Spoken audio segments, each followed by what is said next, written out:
It is so simple, ladies and gentlemen. This idea that is at the core of all of our teachings. I've been out there doing this for over 30 years now. Erroneous Zones was published 30 years ago. And what I've discovered is what Earl Nightingale told me when I was just getting started in this whole business.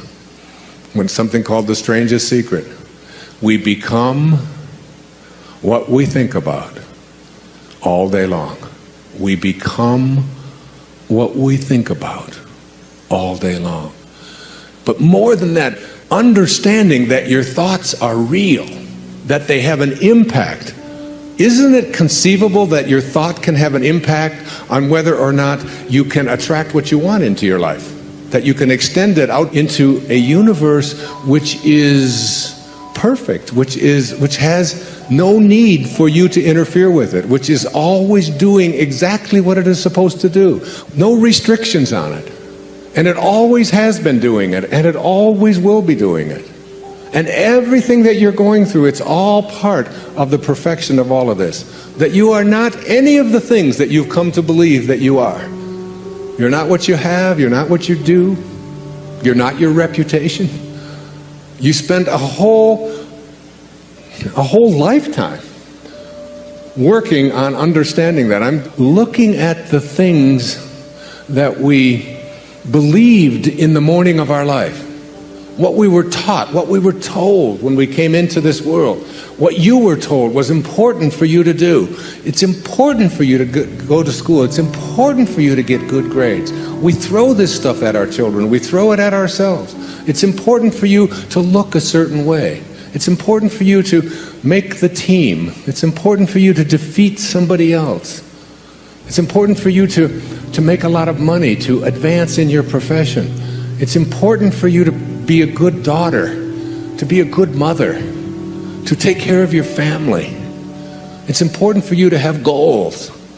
It's important for you to figure out what other people are doing and get there ahead of them so that they don't get ahead of you. It's important for you to win. I'm just scratching at the surface here of all of these things that we've been conditioned and told, this is what you're here for, this is what it's about. And you bought into it. You just hook, line, and sinker. We took it. We all did. I did too. We all did. And then you get to a point, and I just share with you this one observation from Jung called the stages of life. He says, thoroughly unprepared, we take the step into the afternoon of life. Worse still, we take this step with the false presupposition that our truths and ideas will serve as hitherto. But we cannot live the afternoon of life according to the program of life's morning. Hear that. Really hear that, because most of you here are in the afternoon of your life, and it has nothing to do with how old you are, by the way. This can happen at 14, or some of you stay in the morning of your life for 16 lifetimes. We cannot live the afternoon of life according to the program of life's morning. For what was great in the morning of your life, getting the grades, making the cheerleading team, being a good daughter, getting the gold star, saving your money, getting the job, whatever it is, what was great in the morning will be little at evening. And what in the morning was true, which is a big word here today, what in the morning was true will at evening have become a lie. Now imagine how many of us are attempting to live the afternoon of our life by lies. They just don't work anymore. I mean, is the most important thing for you to get ahead of somebody else? To look a certain way? To have the right jewelry on? To get the job? Or is it to be on purpose? Is it to be making a difference? Is it to understand what I wrote about in 10 Secrets for Success, the second secret? That you're not going to die with your music still in you. Is it to know God? Is it to feel close to something so profoundly important that in here there's a knowing that I haven't been actualizing it, I haven't been fulfilling it? What am I here for? What am I here for? It's a question that you begin to ask yourself when I speak about purpose. And then you say, well, it's to be like God. That's what God realization is, to return to that from which you originated, the place of your source, the Tao. To be the Tao, to be it, to be the great way. And what is the Tao like? What does it look like? What is it doing? It's not doing anything. It's just constantly giving. It's just constantly offering. It's just constantly providing life. Billions and billions of life forms emanating from this invisible source that has always been, just continuously doing it. Why aren't you doing that? Why aren't you being like God? God is love, it says in the book of John. And he that dwelleth in love dwelleth in me. Your objective is to be like God, to return to your source, to your Father, whatever you want to call it. And then we take things like organized religion and we think, well, because I'm going to church and I'm doing the right thing. But you have to remember that the source, that the Tao, excludes no one. It excludes no one. It doesn't say you get to breathe and you don't. It does say you get to have hair and you don't. It does those things, right?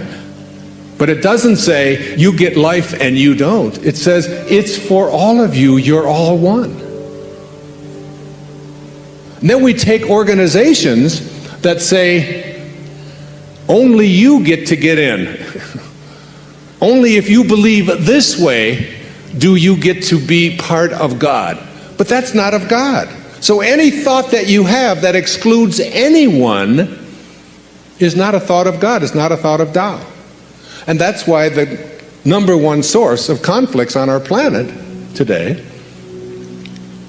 is about organized religions fighting organized religions. And none of it is of God.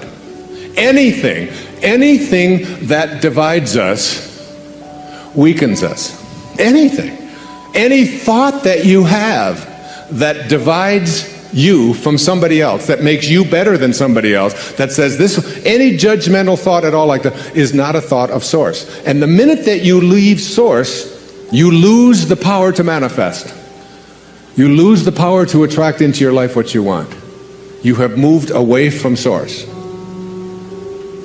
And any thought that unites us, that includes us, that is of service, any thought of spirit and spirituality that brings us together as one and recognizes the truth that all of us have come from the same source and that we are all breathing the same air and that we all came from the same place. So where does any organization that includes one and excludes other fit on the God realization scale? Way down here. You have to really be careful if you want to live the Tao, if you want to live this thing I'm speaking about and get yourself back into balance, if you want to be in balance, then your habits have to start matching up with your desires in everything that you do. And it's just a simple matter of deciding to do it. In all of your thoughts, every place that you have any thought that is not aligned, any place, any thought. So here are the thoughts that I'd like you to look at that keep you from the truth of Tao. All right? Every thought that you have that is on what's missing in your life, every thought that you have about what's missing in your life is an energy that allows you to become a vibrational match to attracting more of what's missing in your life. The most valuable commodity I know of is information. Wouldn't you agree?